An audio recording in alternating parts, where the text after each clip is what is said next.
The CBS Radio Mystery Theater presents...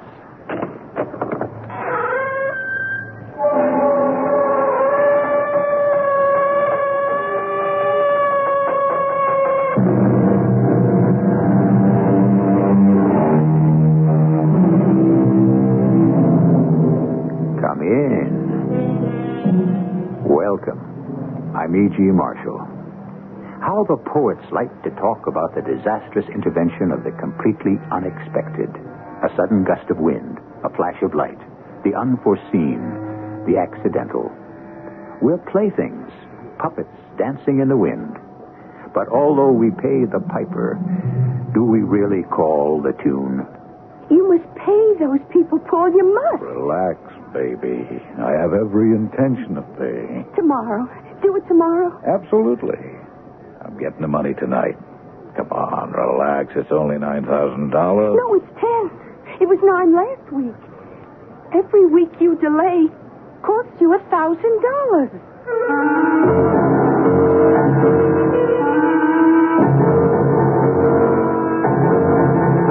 Our mystery drama, Death is Blue, was written especially for the Mystery Theater by Sam Dan and stars Francis Sternhagen. It is sponsored in part by Buick Motor Division and True Value Hardware Stores. I'll be back shortly with Act One. It is a magic moment. You are at your Buick dealers, about to drive home in your brand new Buick LeSabre. It's lean and trim, classic lines. It looks quite unlike any full-size Buick you can remember. You get in. A heady new car smell surrounds you. Your LeSabre feels the way it looks, tight. You turn the wheel a little. No wasted motion in this car. Big brushed metallic gauges look back at you. That V6 engine is doing great. You rub your hand on the seat. 6 people could be really comfortable in here. You swing into your driveway. Your wife, the kids, the dog, everyone but the parakeet descends in the car and gets in. Off you go to nowhere in particular. Life and your new LeSabre are great. Maybe the dog shouldn't sit on the seats.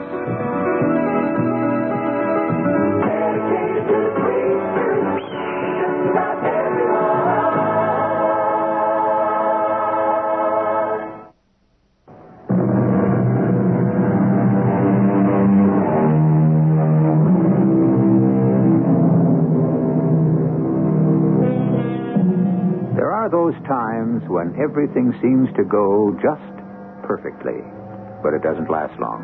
Something, somewhere, somehow arises, and things go back to being normal again.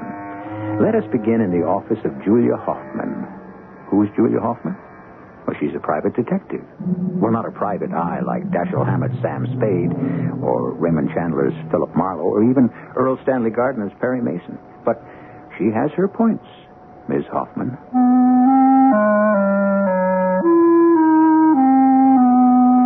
The gentleman's name was Edward Everett Bascom III, and he looked it. He was between 35 and 40, tall, rather handsome, in a somewhat dissipated way. A splendid physique was beginning to show the ravages of good food, strong drink, and easy living. He was extremely nervous and very much ill at ease. But those are the kind of people we get. May I inquire your fee? Of course. $150 a day. $150? Plus expenses. Well, isn't that rather high?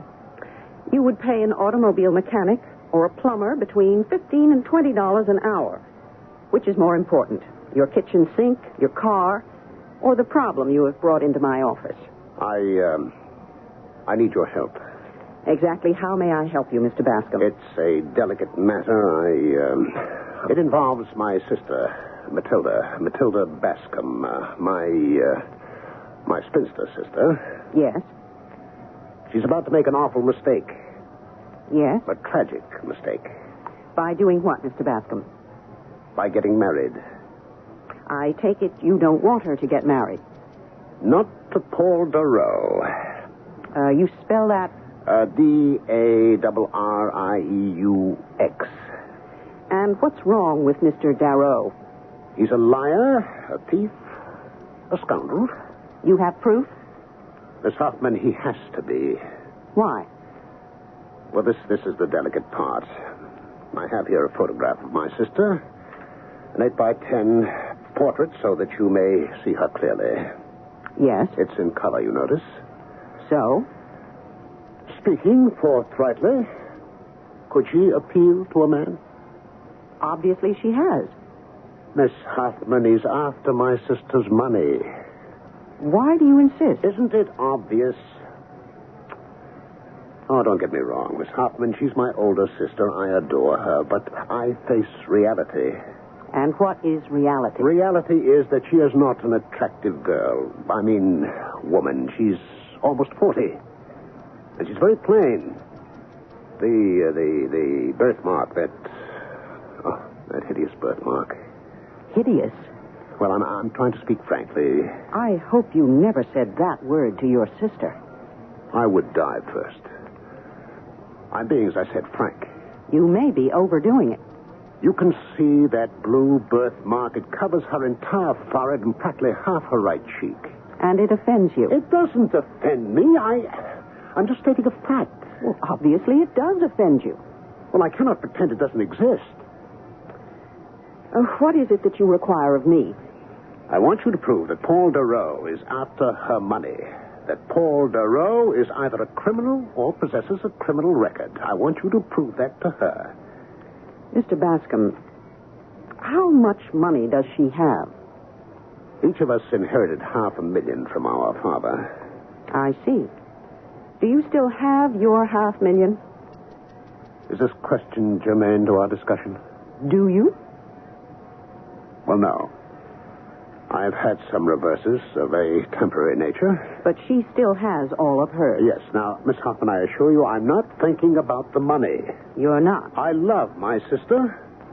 I want more than anything in this world to see her happily married, fulfilling her destiny as a woman. But I'm realistic. And therefore, I want you to get printed proof of the fact that Paul Darrow is or was a criminal.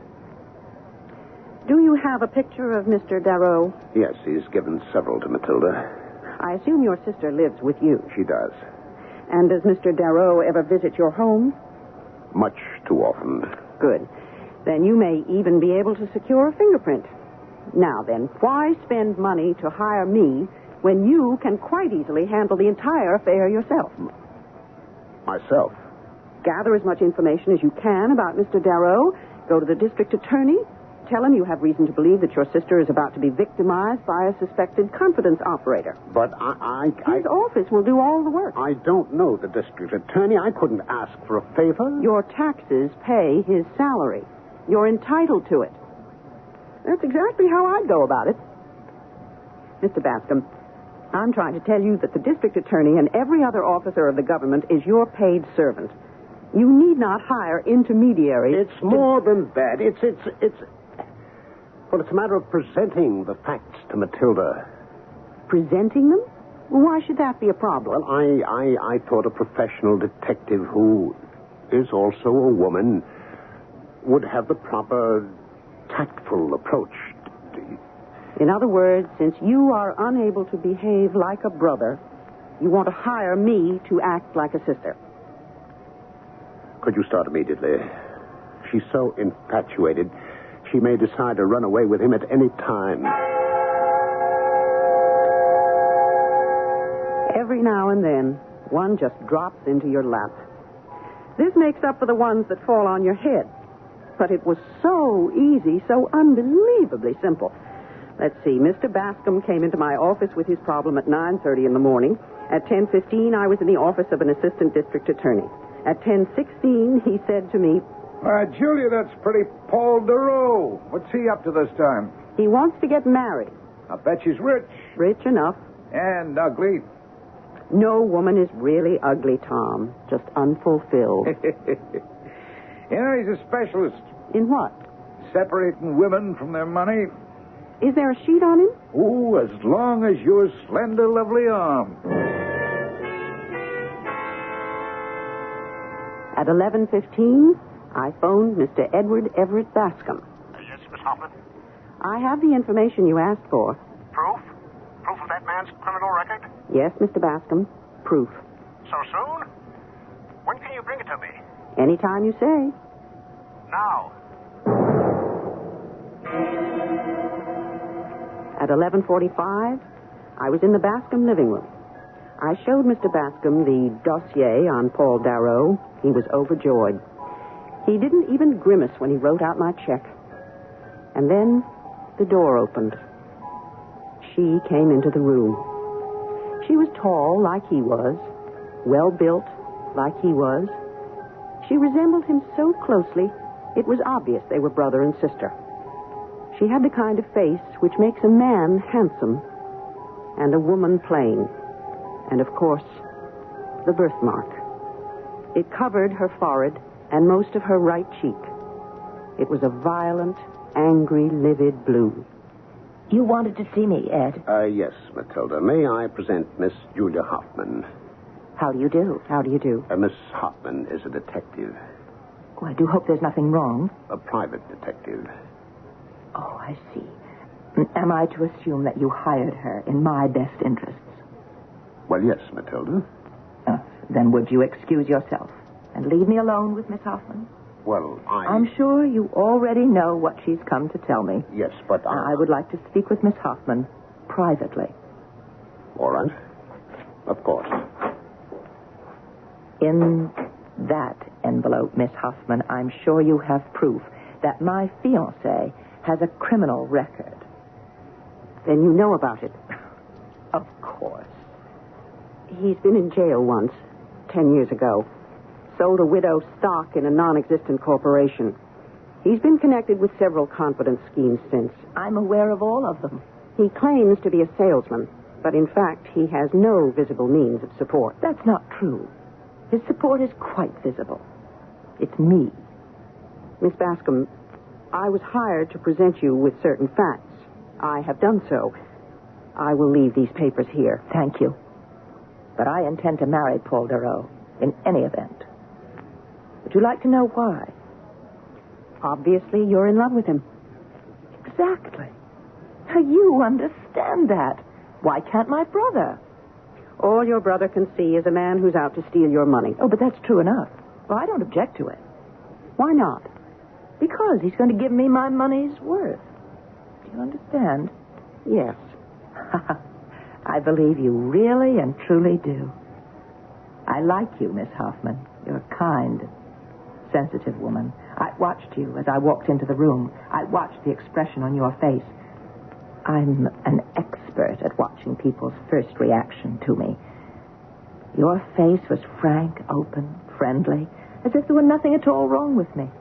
But there isn't. Oh, there is. I have this absolutely hideous birthmark, this dreadful blue... Miss Bascom, if it's so traumatic, you could have it removed. This is an age of medical miracles, but not for everyone. Not for me. No, I've learned to live with it. Not live, exist. I became reconciled to doing without companionship, love, the things that make life worthwhile. You understand? Yes. And then Paul Darrow happened along. And a whole new world opened up for me. He wants to marry me. Now, you may ask, would he wish to marry me? Would he even look at me if I were poor? And I answer, certainly not. A marriage without love. Oh, that's a platitude. That's a slogan. You can sympathize with my condition, but you cannot know how it feels to live inside my skin. I'm repulsive, Miss Hoffman, but I'm a woman and I want love. Even if you have to buy it. On any terms, Miss Hoffman. But love for you, Miss Hoffman, is the love of the poets and the philosophers and the dreamers. Love can come to you at any time, in any place, in any chance encounter. Love, for me, is whatever I can get, whenever and wherever I can get it. And besides... Besides? I have so much love to give. I've been hemmed in, shut off, repressed for so long that I will love him with all of my being, the way no one has ever loved him. And he may even fall in love with me. I wish you the very best, Miss Bascom. Well, no, I don't think that will happen. What will happen? He'll squander my money. And when it's gone, he'll leave me. And you still feel it's worth it? Oh, yes, oh, yes. May I ask you a favor? Of course. I have very few friends. Well, actually, none at all. And I was wondering, may I ask you to be the maid of honor at my wedding? Well, I'd pay you for your time. oh, now, please, Miss Bascom, please don't spoil it. You're all invited to the wedding. Who knows what kind of wedding this could turn out to be? Certainly, you must admit it differs from most weddings, since both parties are entering upon this matrimonial venture with their eyes wide open. All we know about the bridegroom so far is that he specializes in separating women from their money. One way or another, this may turn out to be a very short marriage. I shall return in a few moments with Act 2.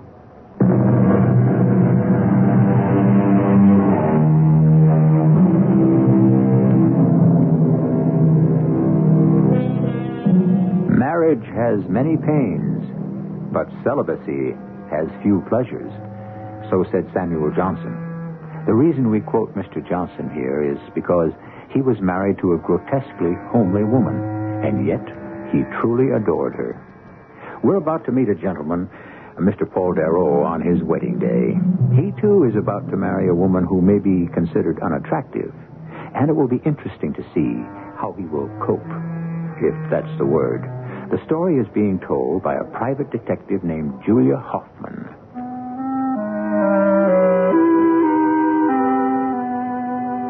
And so they were married. It was a small affair held in the bride's home, where she was reluctantly given away by her brother. I thought she looked positively radiant. The groom, Paul Darrow, was a slender, handsome man. To me, he looked like a confidence operator. But then again, I'm a detective, and we do tend to take a dim view of things and people. It's an occupational hazard. We're not always right. Miss Hoffman, Congratulations, Mr. Darrow. you disapprove of me, don't you? And you know why. Yes. You're a detective, and you checked me out. You're a hunter of women, Mr. Darrow. And what chance did vulnerable, defenseless Matilda have against you? Not at all. Then we understand each other. No, not completely. If all I wanted was Matilda's money, I could do better elsewhere.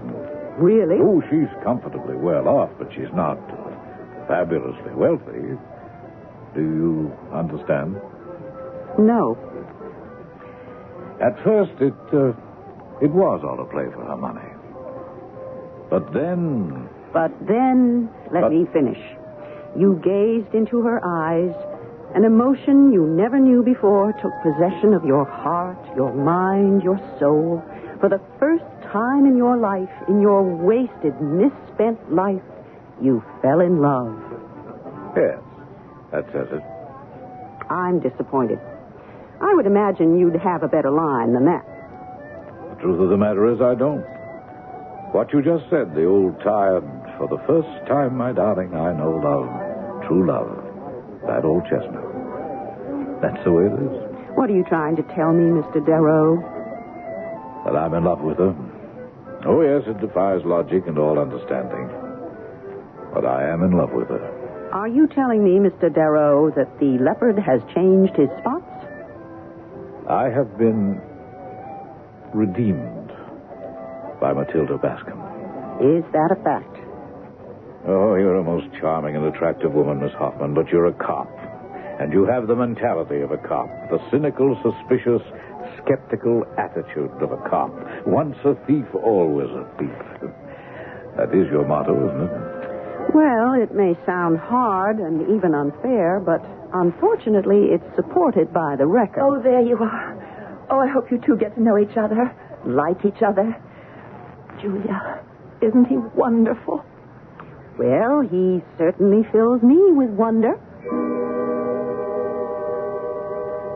A detective, by the very nature of the job, sees people at their worst, and after a while, begins to suspect the worst in everybody. Why? Why couldn't I give Paul Darrow the benefit of the doubt? At least I should be grateful to him. Right or wrong, I was becoming cynical, suspicious, skeptical. It certainly was doing nothing to improve me as a human being. Paul and Matilda Darrow went off to live in a house at North Beach. Matilda kept inviting me out there. But one thing and another kept coming up. Almost a year had gone by when, guess who walked into my office about guess what? He's about to drain her of every last cent she has in the world. You know this for a fact. Miss Hoffman, I wouldn't come here to buy your valuable time if I didn't know it for a fact. And what is the fact? I received a call from her broker, Emil Morgan. Emil's upset, as he should be, as I am. She told him to cash in $100,000 worth of municipal bonds. Mm-hmm. He asked her why. She said she wanted the money. He asked her why she wanted so much cash. She wouldn't tell him. So, I asked her. She said Paul had an excellent business opportunity. She used the word excellent, not me. Well, What do you mean, well? Isn't it obvious? He's simply going to steal that money from her. probably. Well, how can you sit there and say probably? What else is there to say about it? But, why, she should be... She should be what? Well, told about it. She knows about it. She's even more aware of this man's basic character than you are. How do you know? She told me. She told me, too. Then let's face reality, Mr. Bascom. She has taken a flyer in romance. She knows she's buying worthless stock. She knows she's buying the glitter and not the gold. But she's getting a terrific dividend of happiness while it lasts. Oh, that's nonsense. I can see her point. Well, not necessarily agree with it, but see it and understand Well, it. just because you're a woman, Miss Hoffman, don't think you have a monopoly when it comes to understanding a woman's emotions. Mr. Bascom, why is this a matter for a private detective? What can I tell Matilda about her husband that she doesn't already know? You can tell her that he's got another woman. Does he? He must. Can you state that as a fact? Absolutely. Well, who is she? I don't know who she is. I only know she exists. How do you know? She has to. He has to have another woman. But you have no evidence. Evidence. All right. That's why I've come to you. Why are you so sure? Because I know the Paul Darrows of this world. I know them very well. It's quite possible that Paul Darrow was truly in love with my sister. You admit it. That was a year ago, but by now he is tired of her. It has nothing to do with her disfigurement, that awful blue birthmark. Even if she were Miss America, she'd begin to bore him.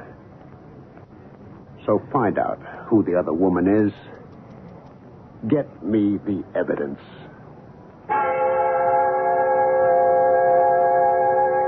You'd be amazed, or would you, how much of this work is cut and dried.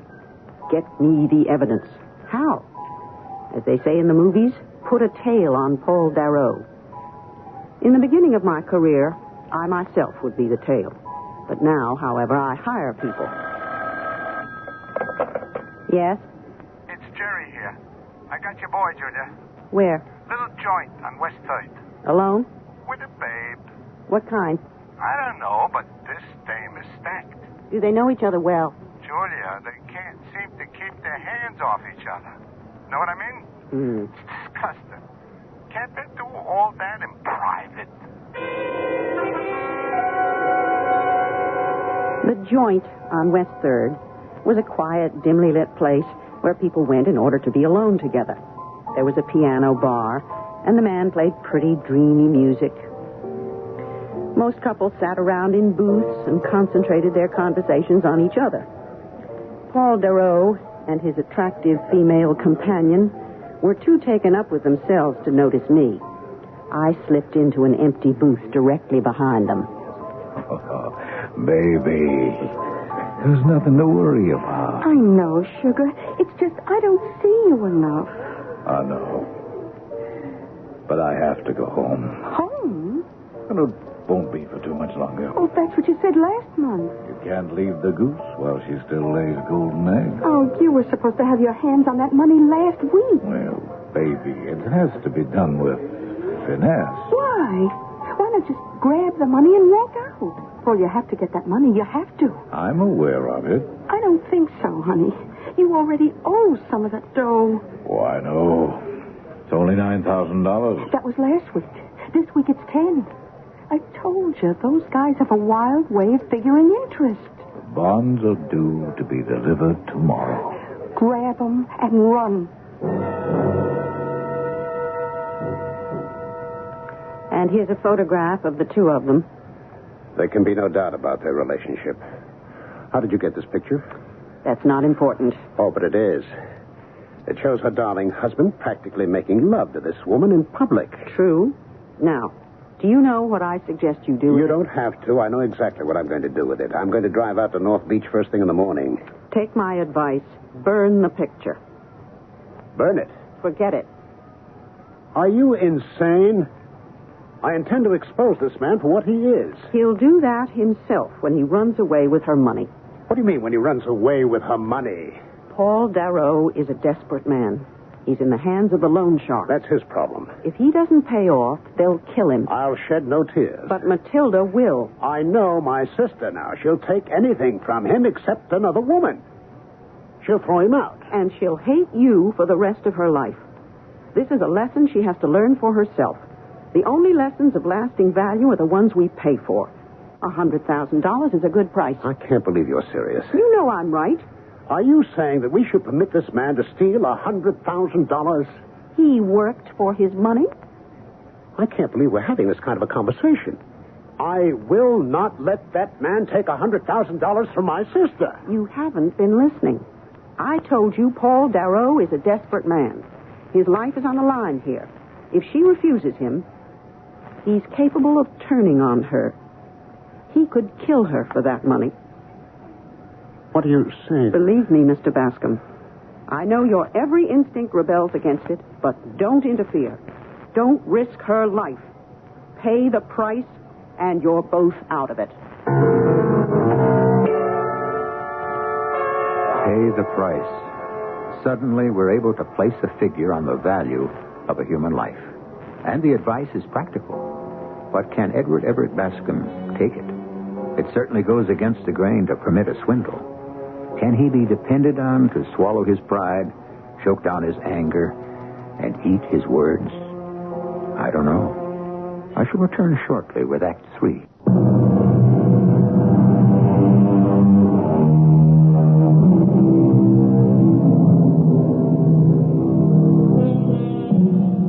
Truly good advice is seldom welcome, and those who need it most appreciate it least. Private Detective Julia Hoffman is in the business of giving advice. She has just delivered some very hard-to-take counsel to a gentleman who has been resisting her every step of the way. You know I'm right. Her safety should be the first consideration. And we're just going to let this fellow walk out with $100,000? Yes, and he's gone forever. And so what's going to happen? From what I understand, her broker can't stall her off any longer. He'll have to deliver the cash for the bonds tomorrow or the next day. And then? You know, and then. She'll give him the money, presumably to invest in his new business. And he'll walk out the door with it, never to be seen again. That's correct. Well, that goes against the grain, but... All right. You're correct. I won't say a word to her. Let's be rid of him. One way or another, let's be rid of him. That was on a Tuesday afternoon. On Tuesday evening, I spoke to Matilda on the telephone. Julia, what a pleasant surprise. How are things, Matilda? Oh, wonderful. I'm glad to hear that. I'm happy, Julia. Really, really and truly happy. Then that's all that counts. How is Paul? Oh, he's marvelous. Good. He's all excited and optimistic. Really? Yes, he got a chance to buy into a fabulous business. And you're going to give him the money for it. What else is my money for? What else, indeed? Now, Julia, I know you're skeptical about Paul. Well... But he's changed. Maybe marriage has changed, and maybe I changed him. But he's a new Paul, a different Paul. Oh, Julia, how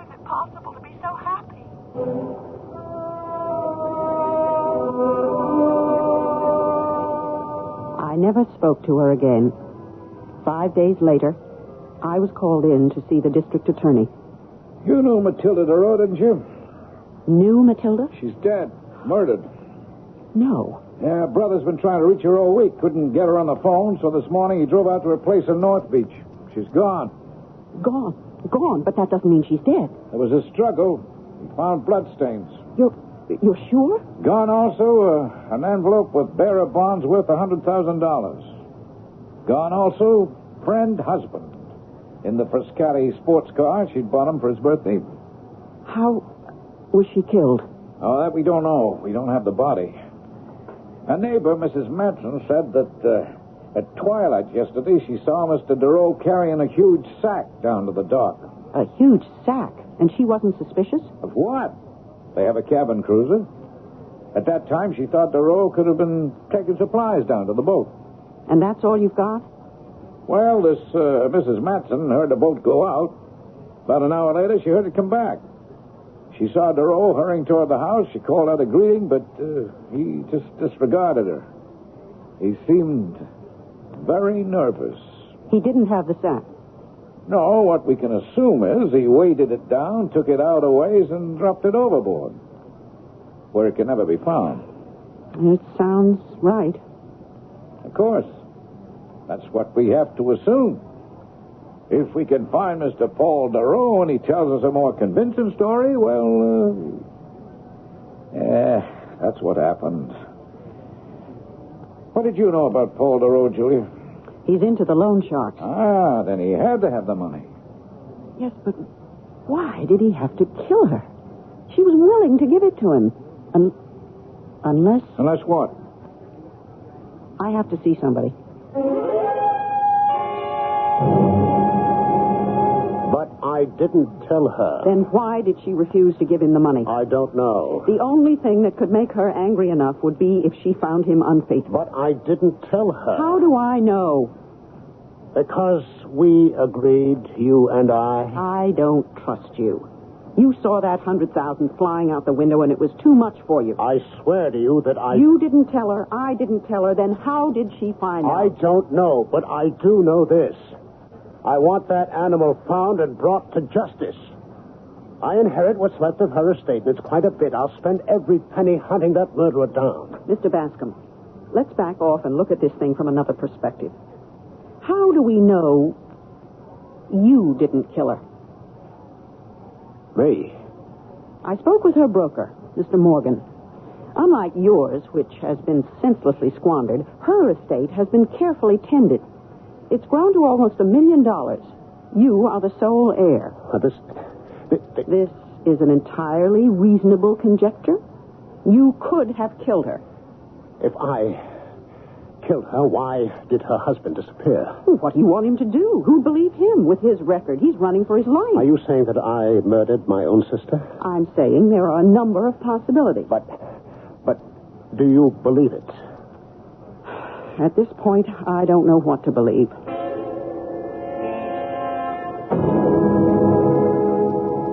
Can you tell me, Mrs. Matson... What's it feel like to be a woman detective? When was the last time you saw Matilda DeRoe alive? That's what I always wanted to be. But in my day, we didn't have this here women's lib. I seen her alive must have been 5 days ago. 5 days ago. You get to use a gun. Or are you one of them brainy ones? You see, their house is separated from ours by them hedges, but when I'm sitting upstairs in my sewing room, I can see over to their property. They like to walk down across the lawn a lot to their dock, especially her. But you say you haven't seen her in 5 days. When was the last time you saw him? Right up to the other morning. The morning her brother come on out and called the police. She was last seen on Friday night. Had Mr. DeRoe been here all week? Oh, yeah. He'd been keeping more or less to himself. He'd come out every afternoon, take a quick walk down to the dock. It's been raining all week, hasn't it? A little rain wouldn't stop him. Thank you, Mrs. Matson. Have you uncovered something? Not yet.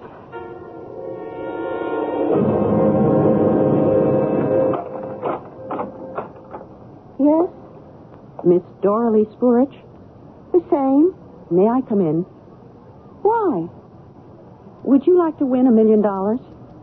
What do I have to buy? Nothing. Who do I have to kill? No one. Come in. Let's hear your line, anyhow. So, how do I win $1 million? First, tell me, what's $1 million worth? No, you have to do the talking. Is it worth your life? Oh, sure. Then I offer you the equivalent of $1 million. What's this? Where's Paul Darrow? Who? No, we can't waste time. No, you look here. You look here. Who? I don't know what you're talking about. All these things waste time. Look at this picture. At every detail from every angle. Mr. Paul Darrow is wanted for the murder of his wife. If you conceal or withhold any information concerning Mr. Darrow, you become an accessory, and it can mean life imprisonment. But Austin... I haven't finished.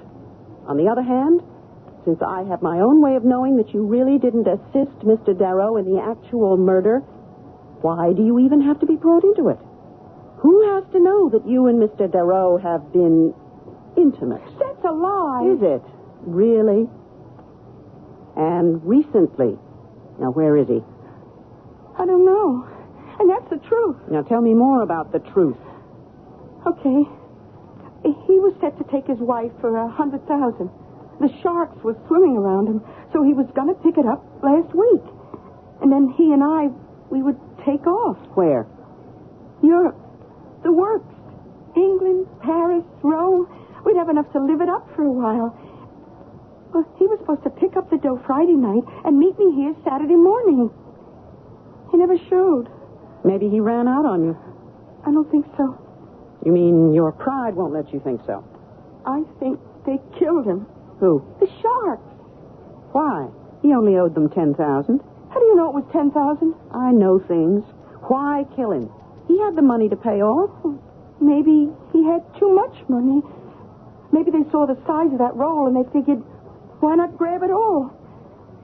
So, he's under cement, under a garbage dump. Oh, he was a great guy when he had it. Tom? Yeah, Julia? Anything new in the DA's office on the Darrow case? We haven't been able to take a single step forward. Except for your angle on the loan sharks. We've run that down. It's true, he could be gone that way. So he killed her for the money, and the sharks killed him for the money. Is that the way it could wind up? Well, all the pieces would fit together neatly. Don't you buy it? Could I have your permission to search the house at North Beach? Oh, what do you expect to find? You never know until you look.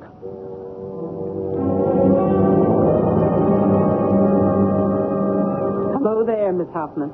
Oh, it's you, Mrs. Matson. I noticed you poking around out here in the garbage. Well, I'm wondering why there's so much of it. These 2-3 cans full. You should come over and see mine. This is nothing. Well, don't they collect garbage around here? They do when they ain't on strike. Oh.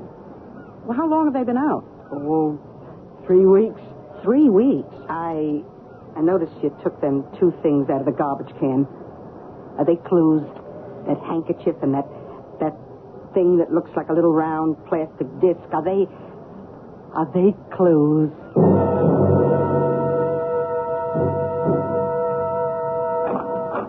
Miss Hoffman. May I come in? Yes, of course. Is there anything new? Yes. What? Tell me. Suppose you tell me. Well, what can I tell you? To begin with, where is your sister? My sister, what are you Do you talking? want to listen to my theory? It goes as follows. She discovered that Paul was cheating. She confronted him.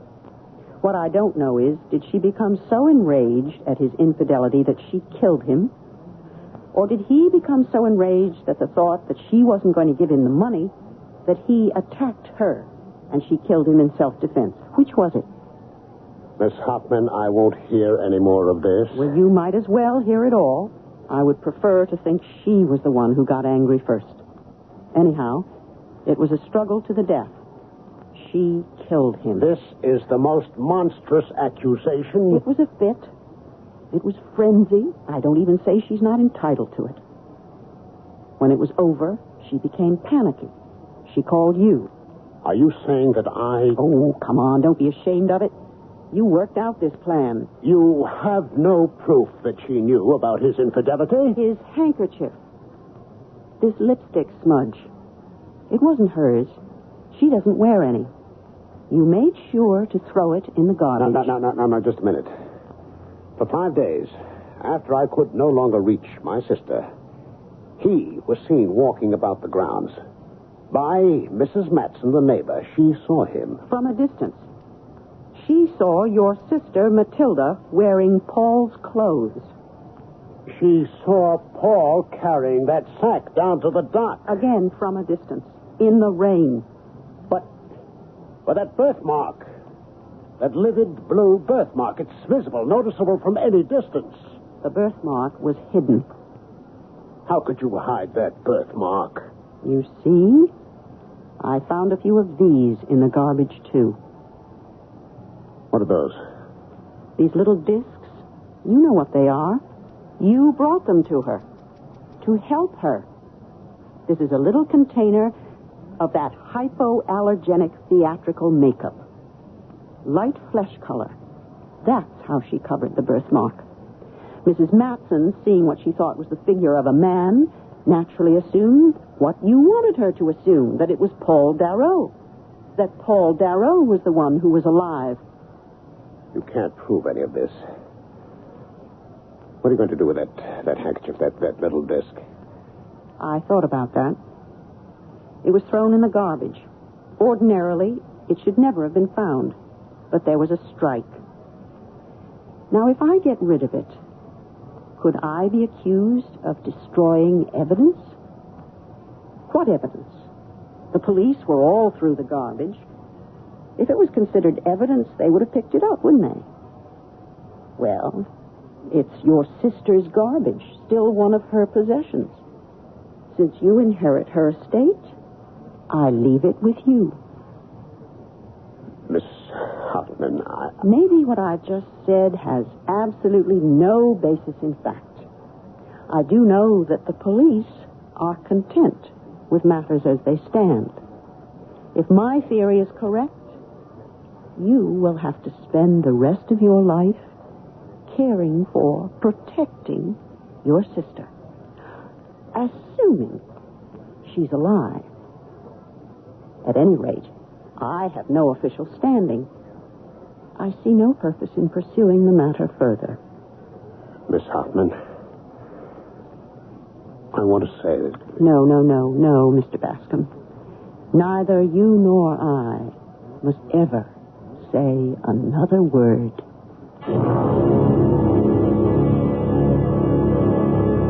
And they didn't. And so, we don't know. We really don't know who killed whom.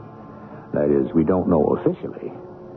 This story took place some years ago, and neither Matilda nor Paul were ever seen again. The official version is that Paul killed her, and the mob killed Paul. The mob. It really does come in handy sometimes, doesn't it? I'll be back in just a few minutes.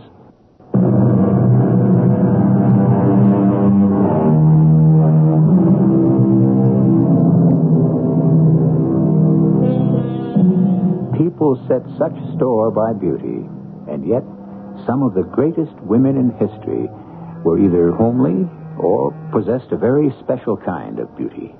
Joan of Arc was a scrawny, half-starved peasant. Even her flattering portraits show Queen Elizabeth I of England as pinch-faced and half-bald.